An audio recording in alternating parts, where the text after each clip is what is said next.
So how do you know if you're ready to go all in with your business, to quit your job, go fully in?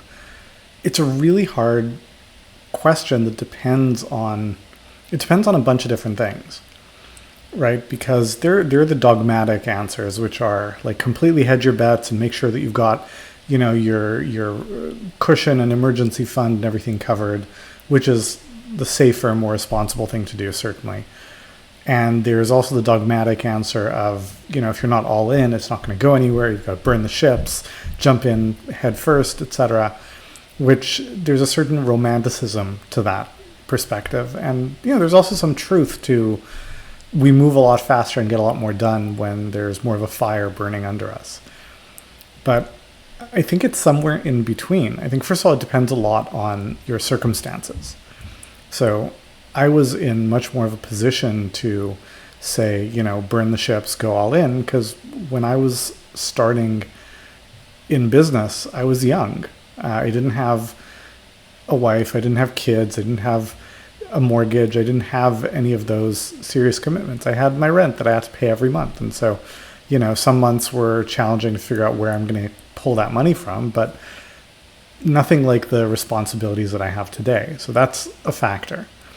The other factor is how much do you, I was going to say believe in what you're doing, but that's not the right word, because that makes it sound like it's purely an article of faith. I think it's more a question of how much reason to believe in what you're looking to do you have, right? How much proof, how much validation, how much good legitimate reason to believe that isn't just a leap of faith, that, hey, this is going somewhere and maybe I'm not earning all of what I need to be earning yet, which will usually be the case. It's the fantasy of replacing a full-time income on evenings and weekends, right? Like getting your side gig to be earning so much that it is exceeding all of your regular income so you can, quit your job and not feel any impact. That's not realistic. There is a period between letting go of one trapeze and catching the next, and you can't catch the next without letting go of the previous one.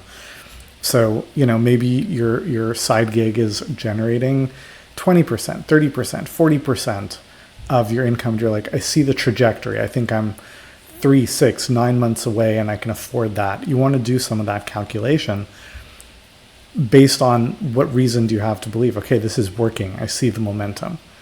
I think that's the safest and just most thoughtful and strategic way of thinking about it, right? Like it's very easy and very glib to say, oh, you've got to go all in when the person saying it is not the one taking the risk, right? I don't think that's a fair thing to do. But at the same time, it's also easy to say, well, make sure that everything is fully covered, make sure that all your bases are protected, make sure you've got a year of emergency fund. That's great in theory. It's just not realistic in practice for where a lot of people are sitting. And there are a lot of great businesses that just wouldn't exist if people had waited that long. So it's somewhere in between, and where you fall on that spectrum is a function of what are your responsibilities, what are your criteria, what is landing on your shoulders, because you don't want to be derelict in providing for the people and things that you have to provide for. And also, how comfortable are you in your current environment, right? Like sometimes you don't have a choice. Sometimes the rug gets pulled out from under you. Sometimes you get fired. Sometimes the professional position you're in is just untenable for whatever reason. But I would be wary of someone giving very dogmatic and definitive advice to someone whose situation they don't know and are not invested in.